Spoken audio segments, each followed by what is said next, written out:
Good morning, afternoon, and evening, everybody. I love you all. My name is miahtheking, and I thought the dryer was shrinking my clothes, but it turns out it was the refrigerator all along. Okay, now, thanks so much for clicking on my video, and if you're wondering why you clicked on this small channel's video, then perhaps it's because of the opening joke I just told, or perhaps it's because I'm one of the few reviewers out there who can help you figure out if you need a game in 10 minutes or less, so stick around and find out. Now then, today we're taking a look at a game just released on Steam called Delta Force. Now, I know there are a lot of versions of Delta Force out there, as it shows on Steam when I was trying to find this game. Never played those. I'm just playing this new one that released today. Developed by Team Jade and published by Timmy Studio Group, I hope I said that right. Released in an unknown state, and I'll get to that in a moment. Selling for the low price of free. Yep, another free-to-play first-person shooter, because there just aren't enough of those around out there right now, are there? Alright, so let's move on. But why am I saying it's in an unknown state? Well, because in one news update it says that the open beta is now global, but on the Steam store page it doesn't say anything about early access or beta or anything else about the beta open service release date thing. The game seems finished, but it's missing features within its game listed as unavailable. So is this beta? Is this early access? Is it just unfinished? Is it live service? I don't really know, and on the Steam store page I can't really figure it out, so let's just say it's in beta, shall we? But let's move on, because we all know you ain't got any time to waste. You're very important people, after all. So let's dive into the good and the bad, starting off first with the good. So the first positive point I'd like to point out is the sound design. Despite any personal qualms I may have with certain features of the gameplay or design, which we may or may not go into later, the sound design here is actually really top-notch. The sounds of the battlefield around you, the gunshots sound great, the voice acting sounds great, as do the other effects. The music is perfectly passive and does a good job of being what it needs to be, background music. It's not epic or crappy, but it's average and it fits the game in a very well way, in my opinion. Next up for the positives is the stability. The game's stability was surprisingly top-notch. I never experienced any lagging, any disconnects, any real serious glitches or game-breaking bugs of any kind. I did experience certain frame rate dropping here and there, but only during the frequent but short cutscenes before and after every match. Other than that though, myself or my wife who played with me didn't seem to notice any real bugs or glitches, so for the most part the game was super responsive and very smooth, which is essential for a game like this, so I gotta give them credit for it. However, I also gotta say there are a lot of people online complaining about having issues with the game's stability, so it might not be all that great. Keep that in mind if you decide to check it out. The next positive point I'd like to talk about is the graphics. While it's not the best graphics I've ever seen, it was still pretty good. There's good essentials and attention to detail here. There's a great contrast and color choices. There's good shading and rendering. Overall, the game was really nice to look at, especially when you're checking out the guns. They have a lot of detail, which is really appreciated. Overall, good graphics. Not awesome, but still good enough to be a positive point here, I think. Okay, so that's all the positives I can really think of to mention for the game right now. Now, we gotta go into the negatives, but before we do that, did you know that my Royal Guard is looking for new recruits? I know, it's an exciting time to be alive, and if you want to join my Royal Guard, it's a pretty easy screening process. Just hit the subscribe button and boom, you're in. But also, you might want to hit that bell, because I review random games at very random times, and you never know when I'm going to review something you've been missing out on your whole life. So hey, hit that bell and stay informed. Alright, so now on to the negatives. And the first negative for me was the gameplay. It's not original, like, at all. It's not new, it's not innovative, and it's not really doing anything that hasn't been done a million times before. For instance, they have unique operators that come with different portraits, voice actors, personalities, and of course, abilities. Sound familiar?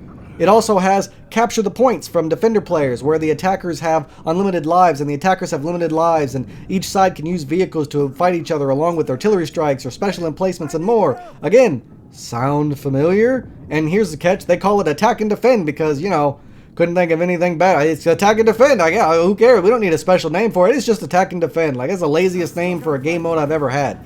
They also have an extraction mechanic in the gameplay where you and a squad of 2 others go do what every single extraction shooter ever designed has done. Sound familiar? I'm not going to show pictures of those because there'd be way too many of those to fit on the screen, but you get the gist. They got the attack and defend poorly named game mode, and they've got the extraction shooter game mode, which, whatever, I've seen a million of these. So the gameplay is pretty much just a random amalgamation of those games all smashed together, and not even done that well in my opinion. The extraction gameplay is kinda decent and just as hard as you'd expect it to be, but it's the same as every other. The attack and defend game mode is very poorly designed. It's 32 players on each side, on a way too small of a map, not being big enough to really get a battlefield kind of feel for it, with barely enough room for more than one vehicle, and with the speed of the gameplay, it doesn't really make much sense either. It's just using the style of Battlefield games, but with the Call of Duty speed and action, and there's a reason those two genres never stuck together. It's why there's a reason they were never combined. One requires more patience and tactical thought processes and working with teammates, and the other requires just more reaction time. which these two types of genres are the exact polar opposite of each other.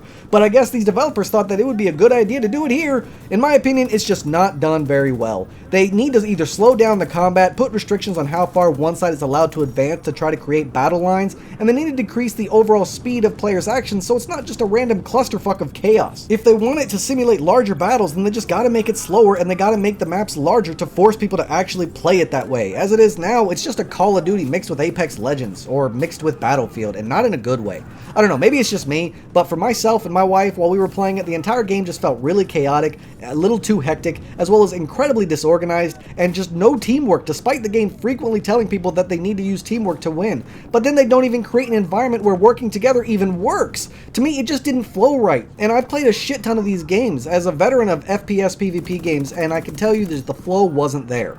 And I guess that's really the only negative that I have to say about the game, but to me it's kind of a big one. Like something like this, for a game type like this, the core gameplay components need to be legit, and I just don't feel like they are here. Now you might have noticed I didn't bring up the user interface, the tutorial, or the controls, so I'm just going to do that real quick before I wrap up. The user interface was decent enough, not confusing or haphazard, and it looked good and it was easy to navigate. The tutorial is practically non-existent. You have to manually go in and teach yourself how to play the game because it only teaches you about extraction shooters, not about the operators and their abilities or whatnot. And the controls are a bit what you'd expect, but for some reason the aim is default set to toggle, which for an FPS game is just lunacy. It makes no sense. There's two different types of sprinting, and then switching from sprinting to aiming has a delay, yet moving at average speed is just too slow for the gameplay style. It's kind of a mess. The controls, I mean. You're definitely going to want to go in there and fiddle with them because they are all kinds of crazy and don't make any sense. So I guess that leaves me with my final thoughts. And, well, for a free-to-play game, there's no real reason to be upset with it. I mean, it didn't take any monies, and there's no pay-to-win aspect, and even the skins are fairly cheap. It's like $1 or $2 to buy a new skin, which is a price tag everyone can afford, so that's nice to see. However, when the overall core gameplay mechanic is nothing new or original, and in my opinion, actually designed fairly poorly, make the maps bigger, slow down players, or do the exact opposite, pick a lane. My wife and I used to play Call of Duty Black Ops on PvP all the time, and we loved it. We played Enlisted, Battlefield 4, PlanetSide 2, and I could honestly keep going about how many that we played, and we loved most of these games. But here, we just weren't enjoying ourselves. There's a flaw with the flow of the gameplay, which is what was throwing us off and making us not have any fun. So despite it being free, I don't really think it's worth your time. Go play the game Enlisted. I feel it has a much better gameplay flow, and it's a lot more addictive, and it's a good example of how to do these games the right way. Or just go play Call of Duty. Again, a game that does it better than here. But at this game with here, I just wasn't enjoying myself. But hey, at least it's free, right? But time is worth far more than money to a lot of people, and maybe I helped you save some. And if I did, then I'm glad I was able to help. If you still want to go check this game out, then hey, it's not hurting anything because it is free. But no, I don't recommend checking out this game. It just doesn't feel like it's worth the time to me. I could be playing other free-to-play FPS games that got way better flow, that feel a lot better, that work a lot better, and just overall, this game this is going to be, it's a fart in the wind. It's going to be gone before, this unpleasant smell is going to be gone before you know it. So yeah, I didn't like it. But that's all the time I got for this video, everyone. Thanks so much for watching, with a special thanks to those of you who stuck around to the end. If you have any questions or concerns, please let me know in the comments down below. Don't forget to like and subscribe, and I can't wait to see you all again on my next adventure. So until then, I bid you all farewell.